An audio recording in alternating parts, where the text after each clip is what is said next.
which is why WHO proposed the ACT Accelerator. But it's important to emphasize that a vaccine will complement the other tools we have, not replace them. A vaccine on its own will not end the pandemic. Surveillance will need to continue. People will still need to be tested, isolated, and cared for. Contacts will still need to be traced and quarantined.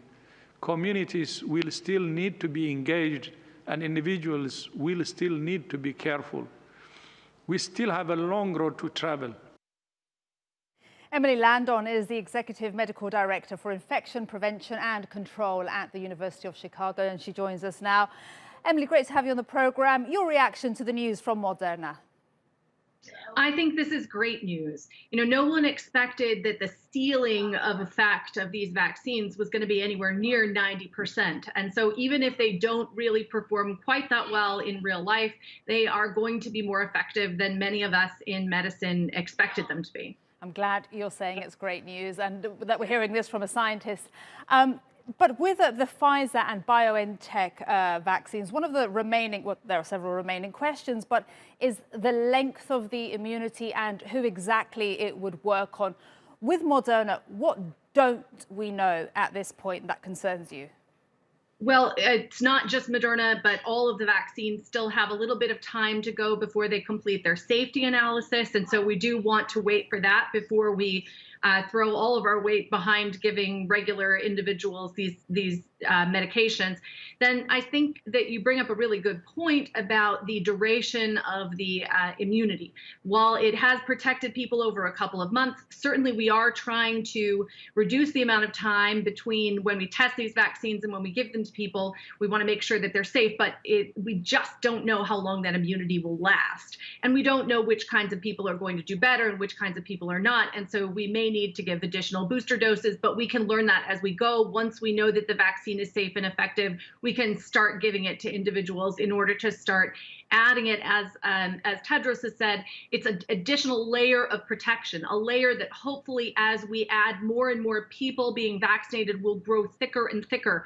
And that will be very important. But in the meantime, we definitely cannot give up on things like masks, social distancing, ventilation, clean surfaces and hands.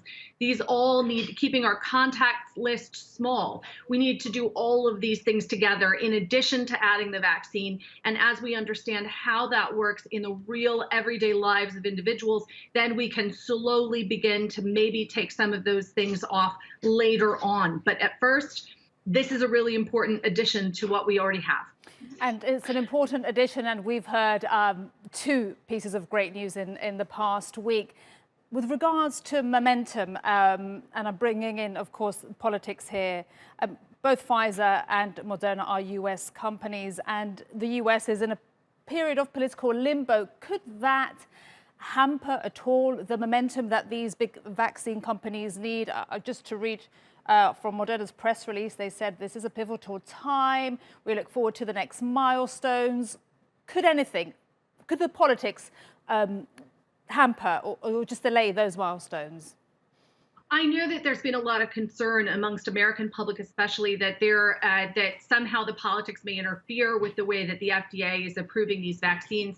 My personal opinion is that so far the FDA has been able to stand up for itself, and we've seen the data safety monitoring boards, which are sort of private individuals that are not related to the study that make these assessments, these interim analyses, and report them to the companies. They are really doing a very good job of helping to make sure that politics stays out of the vaccine process. That is the most important thing. I will say that as challenging as I feel that the Trump administration has been in terms of their messaging around public health, they really have done good things in terms of getting these vaccines, sort of cutting out some of the red tape and bureaucracy around getting these vaccines sort of designed, tested, and then created, produced. So I think that's a real win here. But I think we do want to wait until we see the safety data, and hopefully this transition period between administrations will go as smoothly as it has in the past for Americans. Obviously, there are some concerns here with the outgoing administration, but I think the good news is Joe Biden has a lot of experience in our government and knows what he needs to know, and hopefully that will make a difference. Emily, Landon, fantastic to have you on the show and to get your scientific expertise. Thank you.